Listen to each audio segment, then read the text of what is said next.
¿Qué es una base de datos? Una base de datos es un conjunto de datos ordenados que están relacionados entre sí y almacenados sistemáticamente para su posterior uso.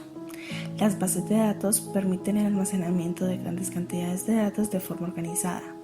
La primera vez que se escuchó el término de base de datos fue en 1963 en una reunión de especialistas en una materia que tiene como fin tratar y discutir algo en concreto a su especialidad, en California, refiriéndose a ella como un conjunto de información relacionada que se encuentra agrupada o estructurada.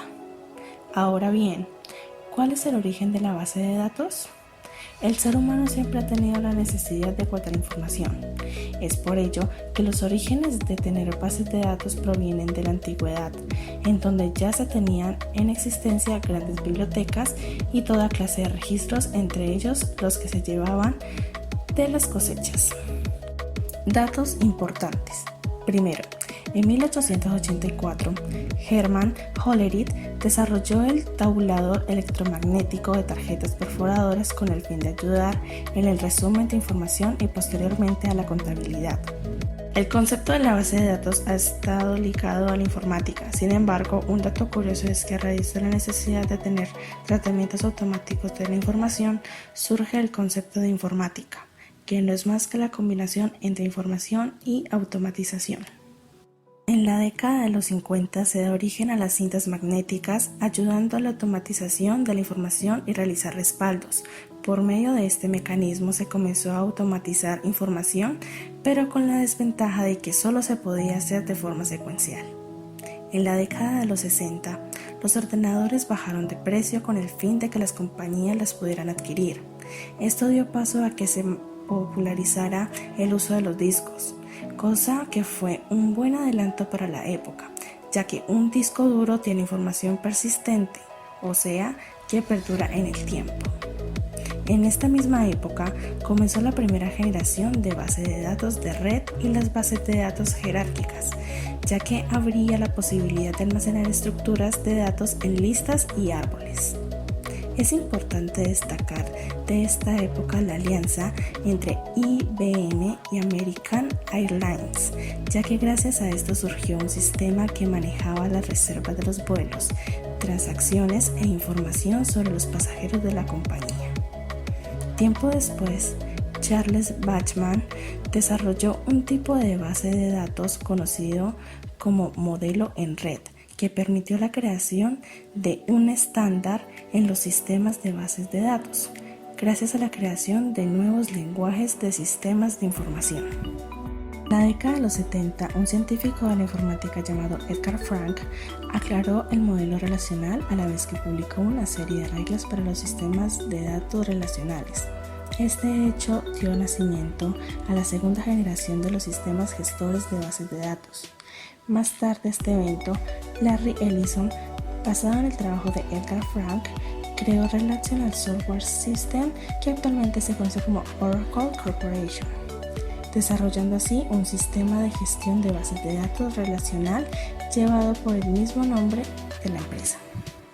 En la década de los 80 se creó un lenguaje de consulta estructurado, SQL, que permitió realizar consultas con el fin de recuperar datos de interés de una database y realizar modificaciones. Durante este tiempo, el SQL comenzó a ser el modelo de la industria con bases de datos relacionales con sus sistemas de tablas que pudieron competir con la base de datos de red y las jerarquías.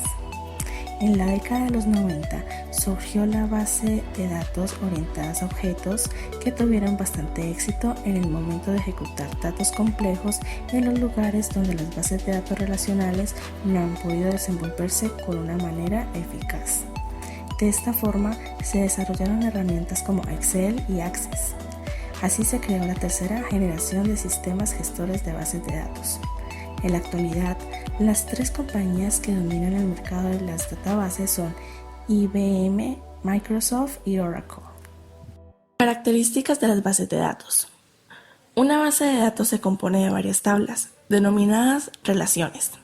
No pueden existir dos tablas con el mismo nombre ni registro. Cada tabla es a su vez un conjunto de campos, es decir, columnas y registros que serían las filas. La relación entre una tabla padre y un hijo se lleva a cabo por medio de las claves primarias y claves foráneas o ajenas. Las claves primarias son la clave principal de un registro dentro de una tabla y estas deben cumplir con la integridad de datos. Las claves ajenas se colocan en la tabla hija. Contienen el mismo valor que la clave primaria del registro padre. Por medio de estas se hacen las formas relacionales. Las bases de datos pueden clasificarse de varias maneras, de acuerdo al contexto que se está manejando o a la utilidad de la misma, según la variedad de los datos almacenados. Bases de datos de estadística. Estas son bases de datos de sola lectura, utilizadas primordialmente para almacenar datos históricos que posteriormente se pueden utilizar para estudiar el comportamiento de un conjunto de datos a través del tiempo, realizar proyecciones y tomar decisiones. Base de datos dinámica.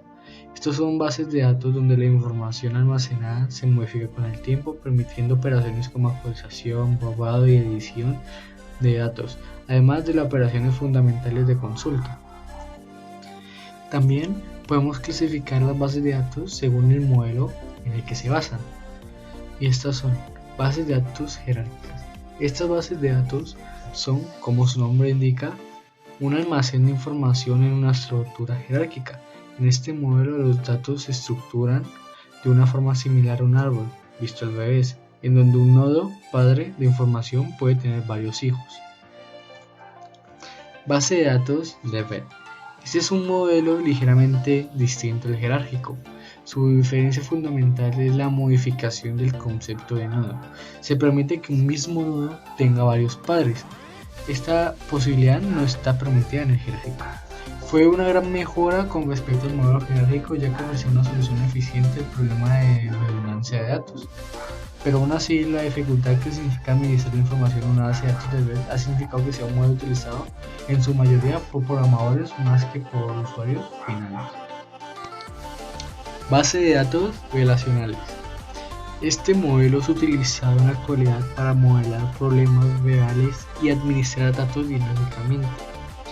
En el lugar y la forma en que se almacenan los datos no tiene relevancia, a diferencia de los otros modelos. Este tiene la considerable ventaja de que es más fácil de entender y utilizar para un usuario esporádico de la base de datos. La información puede ser recuperada o almacenada mediante consultas que ofrecen una amplia flexibilidad y poder para administrar la información. Base de datos orientadas a objetos. Este modelo es bastante reciente y propio de los modelos informativos enfocados a objetos. Trata de almacenar en la base de datos los objetos completos, estado y comportamiento. Una base de datos orientada a objetos es una base de datos que incorpora todos los conceptos importantes de paradigma de objetos, como la encapsulación, la herencia, el polimorfismo y entre otros. En esta base de datos, los usuarios pueden definir operaciones sobre los datos con una parte de la definición de la base de datos. Ya sabemos que es una base de datos, pero ¿cuál es su importancia en nuestra actualidad?